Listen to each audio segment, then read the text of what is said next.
Hello, this is Dennis, and welcome to another episode of the Grounded Reason podcast, where Joel and I discuss saving money through technology, mainly cord cutting, and other issues in and around the internet. Today, we're going to talk about Roku Smart TV and some of the new standards that you'll see out there. If you've been shopping for a TV, you'll see, HDR is the big thing. There's competing standards out there, and I kind of wanted to cover what those things are and how you can tell the difference between the two and what's important, what's not. So we'll get into that. But first, I wanted to cover Netflix, and they actually had a sudden change of heart on net neutrality. Actually, it's kind of a double flip-flop, because in 2014, they you get a lot of points for the double flip-flop. You do. I think it's like it's you get a technical score that's pretty high.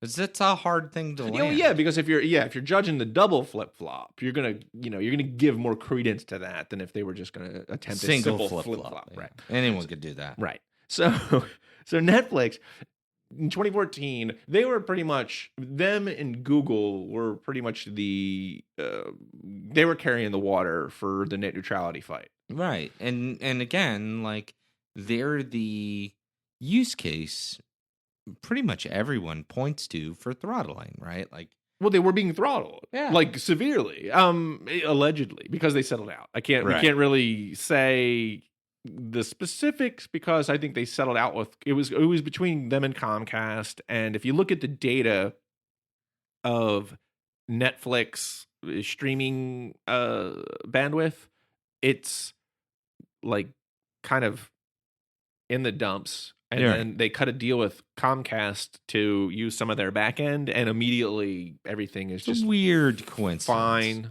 So Netflix started cutting some of these deals with some of the ISPs, and when this new round of net neutrality fights, if you haven't listened to the podcast, we've actually had a few weeks back, kind of covered this really in depth, so check it out. The new fight, they've kind of been silent, and in a recent article a couple weeks back, they interviewed the CEO, and he pretty much said that it's time for someone else to kind of carry the water for net neutrality, because they and really it makes sense. They have the money to where they can cut deals with these ISPs. So why would they, kind of get down in the trenches with their competition? Well, I'll tell you, it makes total sense from, I think we were talking about it earlier. I was saying from a contractual obligation as the CEO, it makes sense, right? Like, because your obligation as the CEO is to the shareholders, right? Like, so it's shareholder value optimization. You don't care about all these other things. But most modern corporations, at least in the United States and most of the developed world, purport to try and be good corporate citizens, like members of the larger community. And what I would argue is that what Netflix, by being the maybe not the single, but one of the largest names in that bucket of use cases people would point to. Well, they're definitely the biggest streaming service, like on a global scale. Sure. Yeah, you're absolutely right. But I guess what I'm saying is that there are many things an ISP could throttle beyond streaming services. Yeah. And definitely. So in that larger bucket, Netflix is one of the biggest names. Right. And I think a lot of people were kind of getting on them about that. Yeah. And so what if you're going to try and be one of these good, citizens of the larger community, especially the internet community kind of is close knit, right? Right. If you're going to be that, then you need to step up to the plate. Yeah, and I don't know. I mean, I don't know what happened between then and now. I mean, I got a good guess. But Their margin has expanded, which means their war chest well, is no, I bigger. mean, but like, yeah, well, I mean, but since like a week ago or 2 weeks ago when the CEO Oh, said yeah. this, and today, but today today Thursday, June 15th, because they tweeted, Netflix will never outgrow the fight for net neutrality. Everyone deserves an open internet. And then they actually joined. There's a kind of a coalition of companies right now, and under the banner of battleforthenet.com, they're planning. I don't know if you remember when they did SOPA, which is basically it was a law that was going to force any end service to be responsible if someone posted like pirated content. So for instance, let's say you had a website or you were Facebook or YouTube and you just decided to like go out and post like a song. Right. The law that they were trying to pass would allow the company the government could basically, fine YouTube if anyone posted something. And that's really just not fair. I mean, it's just for them to have to account for everybody who was going to post something and their behavior is it would just be ludicrous. Well, So the internet went crazy over this, and they kind of put together an action to fight this, and it immediately shut down. Like they immediately got Congress to just like back away from it. So to back up to your earlier point of like what changed, and it's purely speculation on my part, but I would guess what changed between the previous statement by the CEO of Netflix and like the now proofed tweet Yes. by the communications department of Netflix Right. is that someone said, "Oh, sir, you don't want to say that Not good. because we're part of this larger community." Imagine when the SOPA debate was going on, if someone said, "Well, hell, we've got deep enough pockets to where if the government finds us, what do we care?" Right. Right? Like, sure, that is a reality, right? Like, it is a reality that Netflix can pay the whatever fee is charged to prevent themselves from being throttled by an ISP. But you certainly don't want to be that company that is just going, well, we can pay, so the rest of you are on your own. Right. Right? Because it's just not to get all economic-y, but which is not a word. It needs to be. It should be. But like the long tail of the internet is very long. So by that I mean basically there are many small providers. Yeah. And they make up a very, very large population. And the people that consume those services from small providers, even take the very handsome and beautiful and intelligent listeners that we have. There's only so many. But, there's many podcasts out there. Right. Right? And any one of those, potentially all of them, can be throttled. Right? So, like Netflix, their communications department is smart enough to know. Like, you don't want to come out and sound like you're on the wrong side of history. No, it's with just bad that. PR there. Yeah. So they joined the battle for the net. And I mean that literally, not just figuratively, because there's a site called battleforthenet.com, and they're planning an action on July 12th. Now, when I said it was similar to the SOPA thing, where, during that period, if you went to a website on a day where they planned an action, it would kind of just black out the site, or they would have like some kind of banner that would explain SOPA and what was going on. It's basically like an imagine what the world would be like that day. And it's going to be on the 12th. And it's a ton of companies are like big names are involved in this. And just to name a few, Amazon. They're kind of a big deal. Huge. Etsy. Yikes. Kickstarter, Netflix, Vimeo, GitHub, the Reddit. Our friends over at Reddit. If Reddit is involved, You do you don't not want to mess with Reddit. want to make Reddit mad. No, you always want to be on the good side of Reddit. If I've said anything on this podcast, it's don't make Reddit angry. You wouldn't like them when they're angry. And you know what? I was worried about net neutrality, but I see that Pornhub is on board. So you mess with Congress's porn, they're going to get real serious real quick. And I mean, that's just, and you joke, but I mean, Pornhub is probably that's big money. I wouldn't be surprised if they're in the top 10 websites in the world. They're way up there. I don't know where they land, but they are way up on the list. But okay, and that's just the big players. There's a couple hundred sites that have signed on. And when like for instance, when I say small players, chess.com, I'm considering a small player there. So there's a big, there's a lot of companies and web properties that are signed on to do this. So it looks like, and the reason why they're doing this on the 12th is while the FCC is going to try to overturn net neutrality in August, they're going to close comments, I think somewhere around July 17th is where that's going to close. So they're kind of want to plan this action, the beginning of that week to get people, in the mode to comment and to kind of, they're planning a few things. They haven't really revealed what they would be.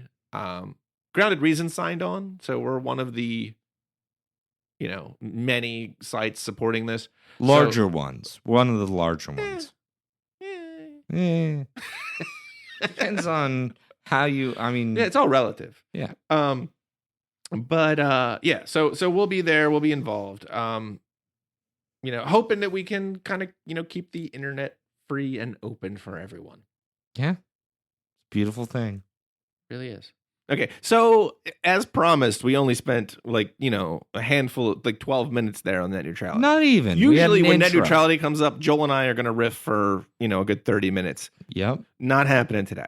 Today we're going to go right into the stuff we promised, and we're going to talk about Roku TVs. Now, if you have, I might have said this on a previous podcast, but if you've read the blog, I've always kind of been kind of sour on smart TVs. Yeah, I'm not, just in general, I'm not a big fan of bundling hardware and software. Yeah, that's kind of where I was. Because with a lot of the smart TVs, even the good ones, even your high-end companies, like TV makers, right. Your Samsungs and your Panasonics,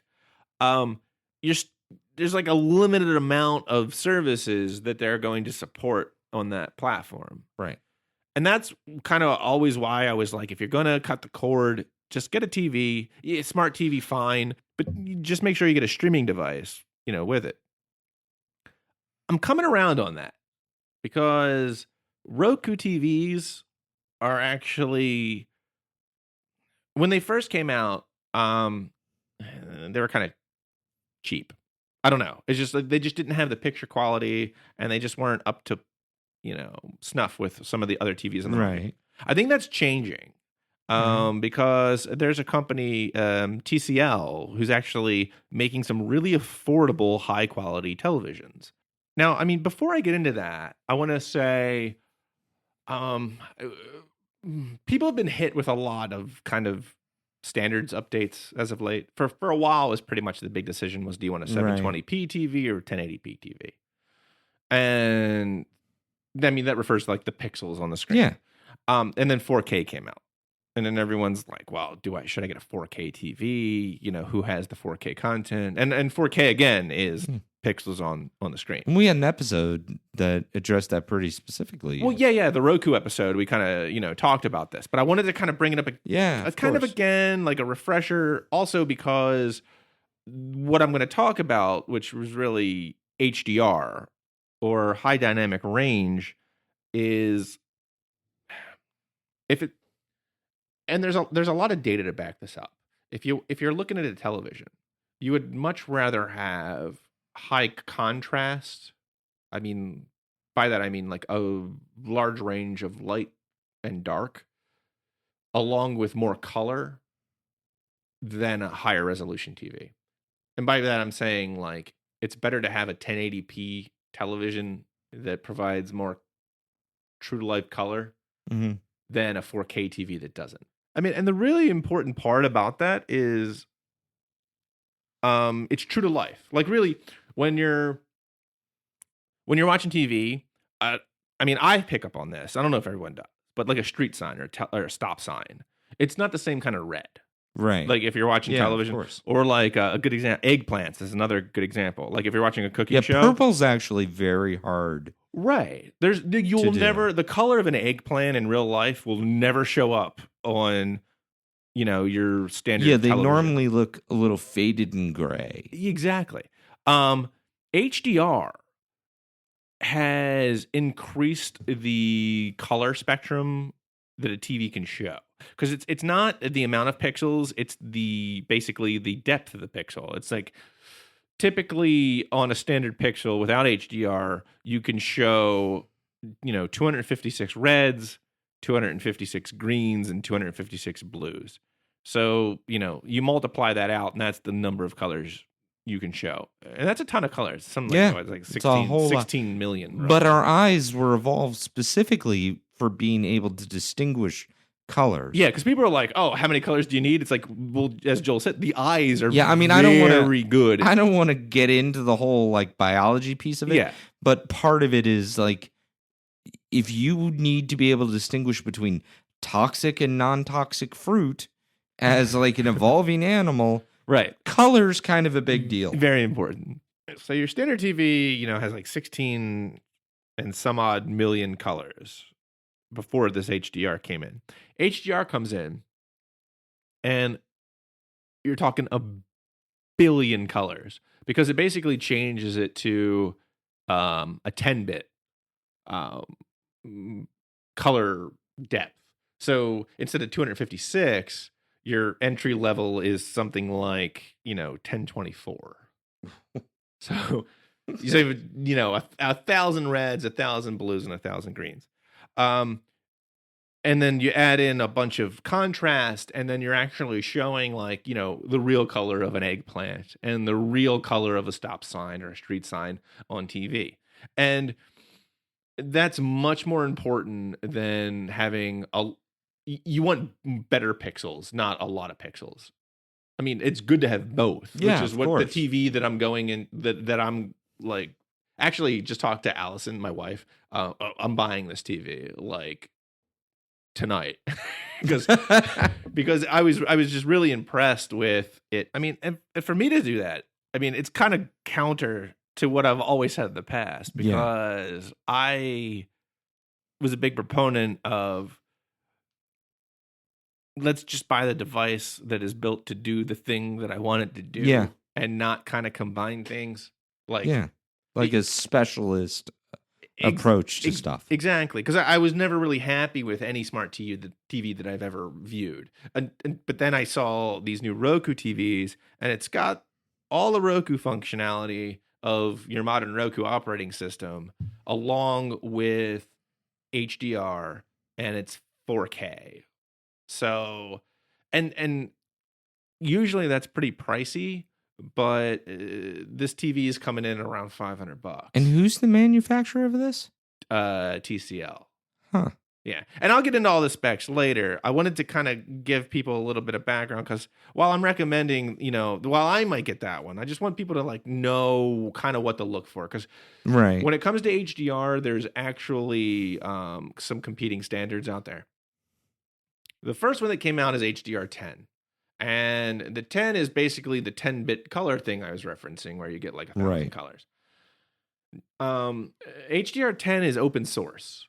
So that's always good. Because, you have more eyes kind of on the product, and it's just available, and it's easier to adopt. And that's kind of what's happened. Is because in order to watch something in HDR, not only do you need an HDR TV, but you also need the device. Like if you're going to use a device, you need that to be HDR compliant, and you also need the content to support HDR. So those are the three things you'll need. Now, Netflix and Amazon and YouTube and Vudu, your major services all support HDR10. Now, how does that work with it as an open source standard on your television? Like, are you still going to be taking down, like, as an open source standard, it's going to constantly be getting updated, right? Well, I misspoke. It's not open source. It's an open standard. And by that, I mean, like, do you remember the VCR battle of VHS and beta? VHS and beta. Well, VHS was smart, and they made themselves an open standard, which means no one needed to buy kind of a license to make a VHS cassette. There's no licensing fee that's passed along. Where beta did. Now, beta was better. Like, beta was much better than VHS. But since VHS decided to make themselves an open standard and anyone can use it, it was more widely adopted. And Betamax just kind of went away. That's kind of the thing that's kind of happening now. Okay. So, in brief, like, it's not open source code. It's not going to be constantly updated. No, because it's a standard. It's not really standard. It's not code. It's basically HDR is a set of industry specifications. Got it. That a manufacturer would have to adhere to or to utilize to show it in HDR. Yep, that makes sense. So HDR10 is going to have that massive color spectrum, and it's actually has something called it's got a higher contrast ratio, more lights and darks. Got it. And which will make things appear more like your eye sees everyday life. Yeah, and I don't want to sound too lame, but here I go. It's what they say in marketing makes it pop. Right? Yes, it pops. Yes, it's a distinguisher. There's depth and it pops. Is basically what's going to happen when you have an HDR television. Yep. Now, I mean, if, like I said earlier, if you're making the choice between HDR and 4K, HDR is really more important. All right. 4K, if you can get both, great. And the TV that I'm looking at buying has both. So, well, it sounds like the 4K is really about clarity, like crispness. Well, it's really the 4K is the amount of pixels, right?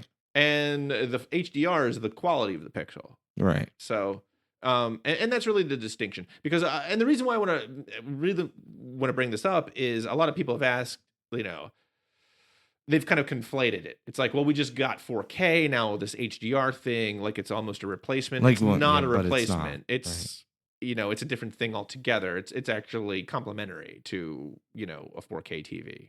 Right. Or a 1080p TV. So, HDR10 is the open standard. The proprietary standard is from our friends of Dolby, and they have something called Dolby Vision HDR. Right. Now, it's kind of different. While the beta VHS was an example, this is kind of different because Dolby Vision actually encompasses HDR10. So if you go and you buy a Dolby Vision TV, you can still watch HDR10 content. So it just layers on top of it? Well, it's just since the standard, it's a 12-bit color standard. So 10-bit color standard will still work. So if got it. Right. So if you go ahead and you write the content, in HDR10 and you show it in HDR10, a Dolby Vision TV can pick it up. Now, but 12-bit color gives you 4,096 reds, 4,096 blues, and 4,096 greens. That's a lot.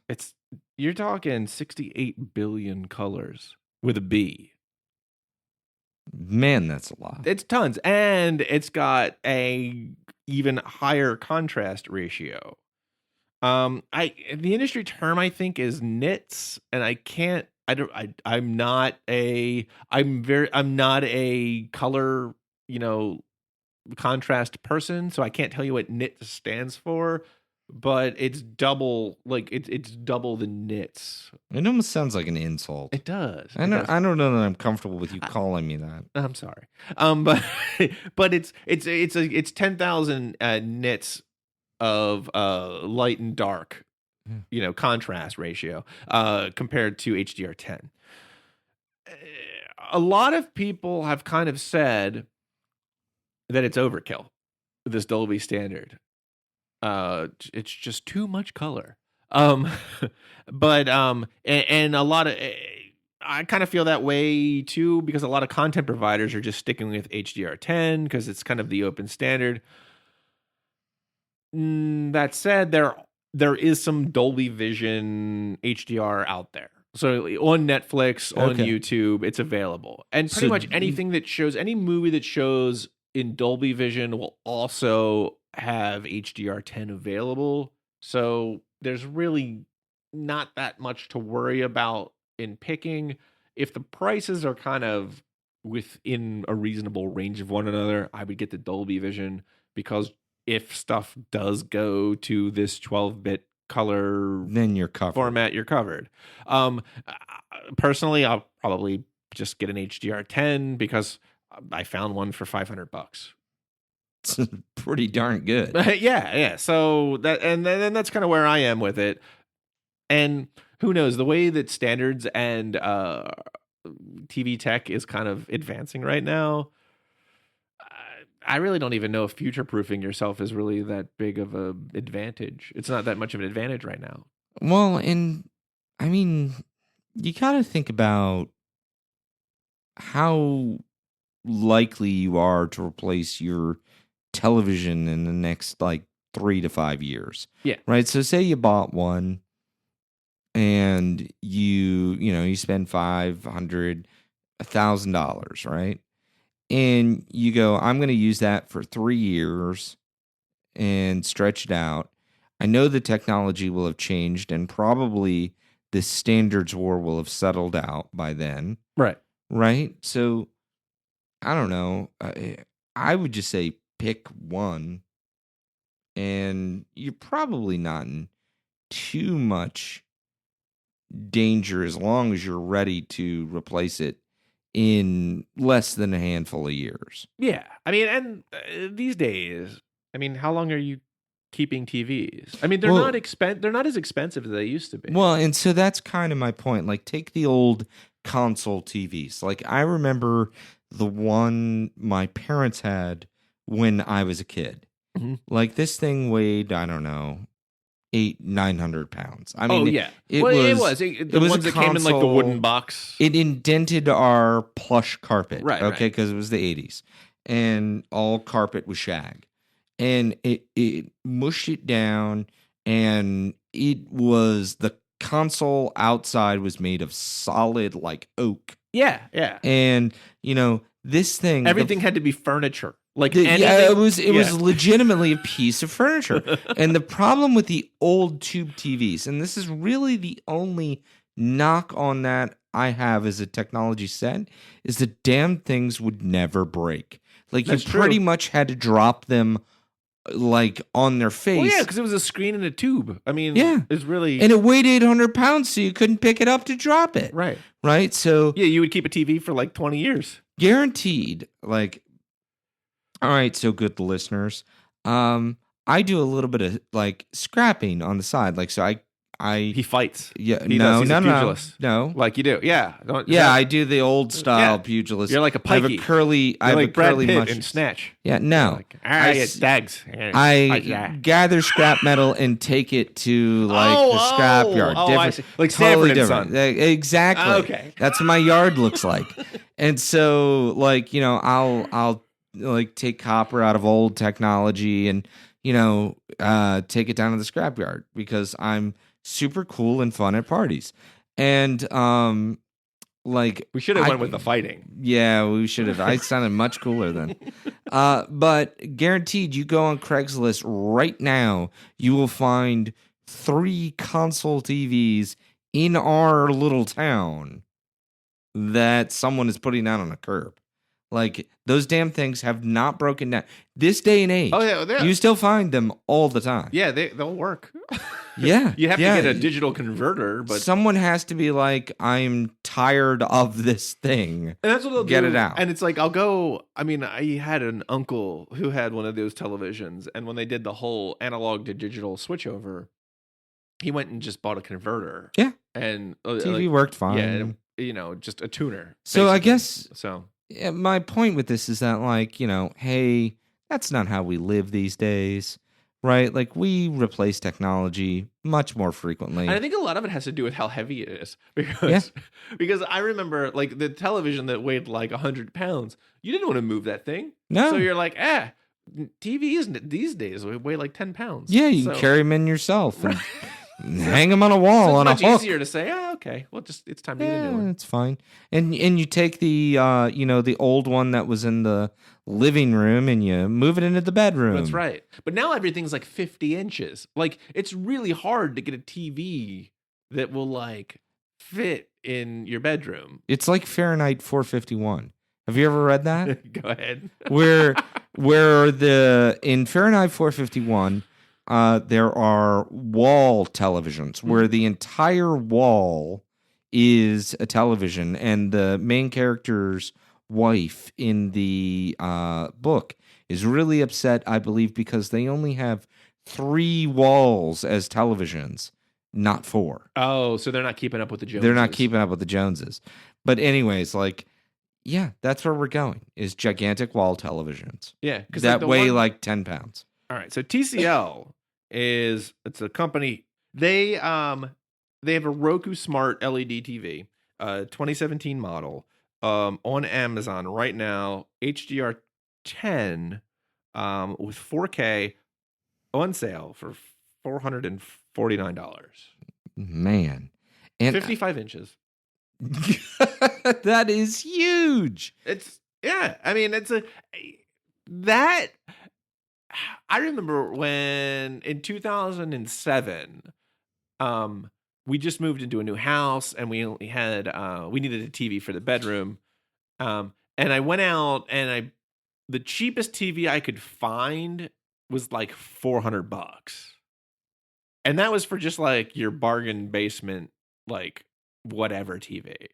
The fact that like a good, solid, state-of-the-art living room TV now with Roku kind of installed in it for $450. That's crazy. And again, this is like another thing. Like, I'm dating myself, but like the first television I had, and I had this like into my teens, was my sister's television. And she's like 11 years older than me.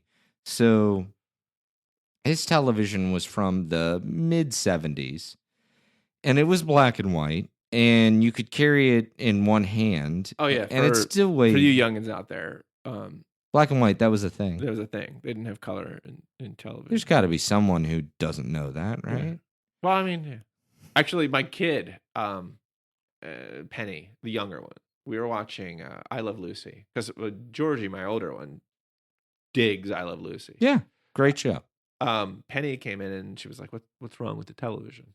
Oh, it's broken, sweetie. It's only in black and white now. Right. And I basically had this little black and white television for, I don't know, forever. And the screen was probably 15 inches across and black and white. And I swear to God, I could see color in it, right? Like, my brain put colors on it, right? Like, not really, right? Like, I'm not crazy. Yeah, it's like not like, that crazy. Right, like synesthesia. Or, yeah, exactly. I was just seeing, that's great.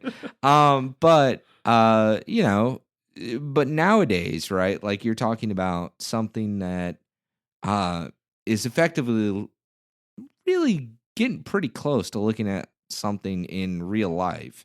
Yeah, and that's what we've always been trying to do here. It's huge to approximate reality is really what movies and television has kind of always looked to do. I did the math because I want to do that sort of thing. That's $8.20 per inch.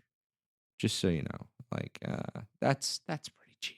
That is. It's because I guarantee you, my little black and white television back in the day probably cost $100. Yeah.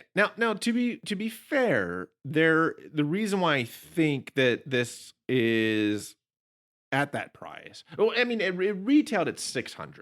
but right now it's at like 450, and it's because they're coming out with a newer model that'll actually have the Dolby Vision. And it travels back in time. Only if you get up to 88 miles per hour. Got it. So having the Dolby Vision will, as I said, give you the potential for a better picture. Yeah. But if no one's really taking advantage of it right now, it's kind of a wash. Well, it's no different than when we were first cutting over from like regular television to HD, right? And when you would go watch a regular channel, and then cut over to HD, you'd see this huge shift in the quality of the picture, right?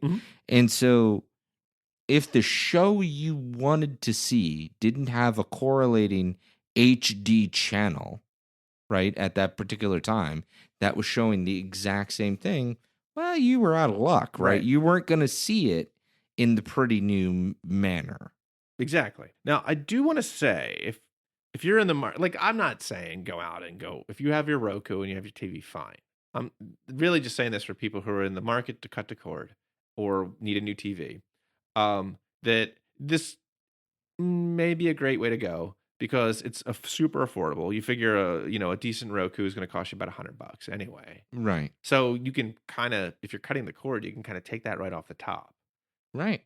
So all of a sudden you're down to like $350. Yeah, like where are you going to find a decent TV for $350? Well, and even if you table the idea of like this particular television or ones comparable to it, being able to distinguish what these technologies are and what's the highest value, right? Like, because it seems to me from everything you've described, the bang for your buck is this HD 10.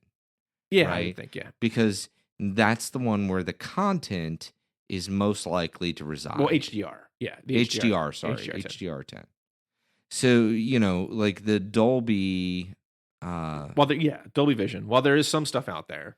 It just seems less frequent. Right. And it's like, do you want to play it? Now, look, if you can find a Dolby Vision TV and it's $50 more, sure. But if it's a couple $100 more, maybe I would get the HDR 10 TV because you're really not going to get that much value out of the price increase, right, for the Dolby Vision. I do want to say though, if you are getting a 4K TV and you're looking at 4K content, it is a lot heavier to stream. For instance, like HD, like standard, like 1080p video, you can do it about maybe per stream 3 to 5 MIPS, like megabits per second. 4K is going to be a lot higher than that. Right. Probably around 10 to 12. That's just a lot more information being pushed. Exactly. So if you're running multiple 4K streams, you might have to up your bandwidth a bit. Now, if you're at 25 MIPS, you can go ahead and stream your one 4K stream and surf the internet, and you'll be fine. If you're going to try 2, you're going to need more than that. Well, that's actually really noteworthy if you think about it, right? Like, depending on what kind of bandwidth you currently have, like, you really should be considering what type of device you want to be watching television on. Yeah. Right? Like, I mean, that seems very obvious, but I guarantee there are people who've gone out and bought a truly whiz-bang television and have been disappointed with the overall experience because it's streaming really slow. Yeah. Oh, yeah, totally. Well, that's the thing is, like, you need to make sure, like, these days it's not just as simple as kind of just plugging it in and letting it go. Yeah. You need to make sure that all your devices kind of align to give you what you want. It's a series of tumblers that need to line up. And Right. I was going to say series of tubes, but We say that a lot. I dropped it.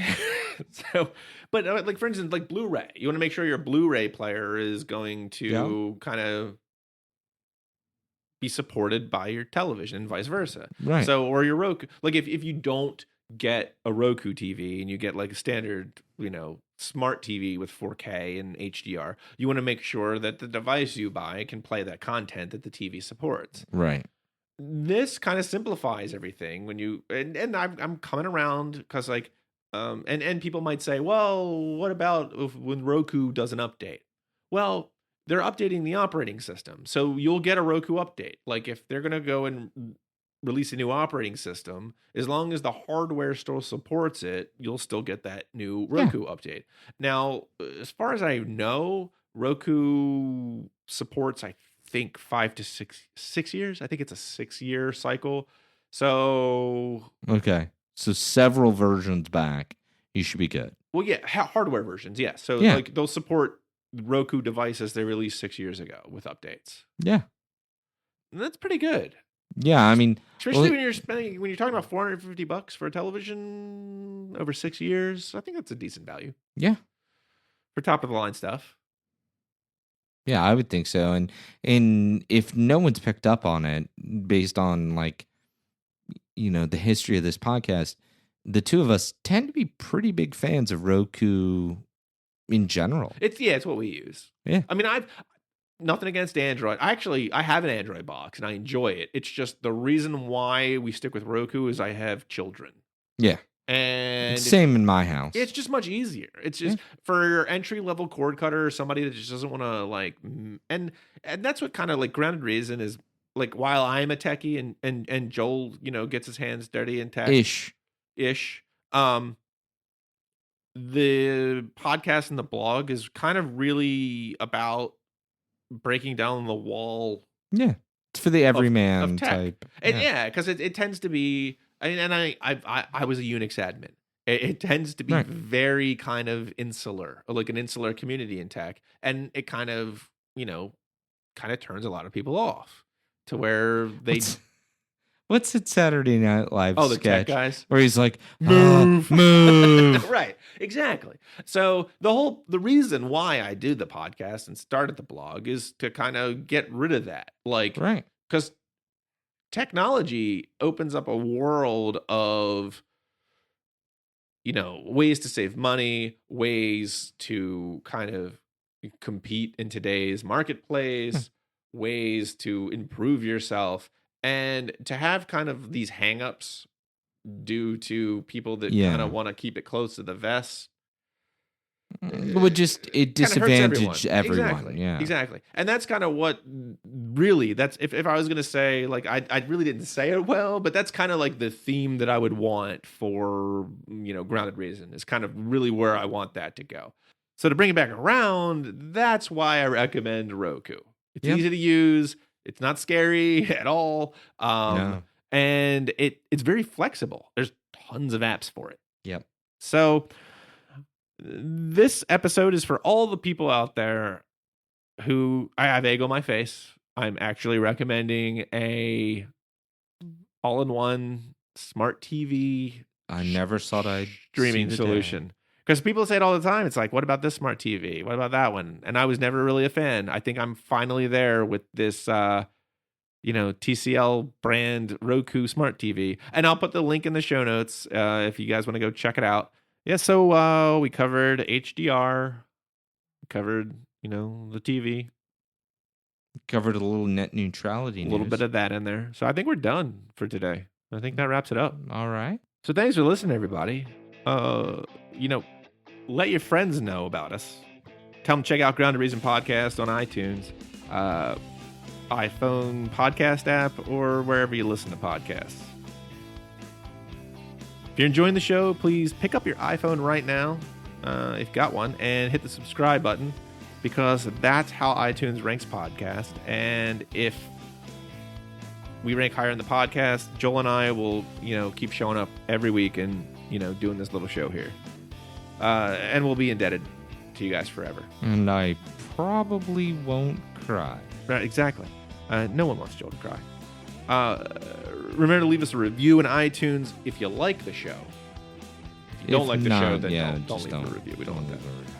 If you have any questions or comments, you can follow us on Twitter at Grounded Reason. You can send us an email. The email address is podcast@groundedreason.com. You can hit us up on the Facebook page or leave a comment on the blog.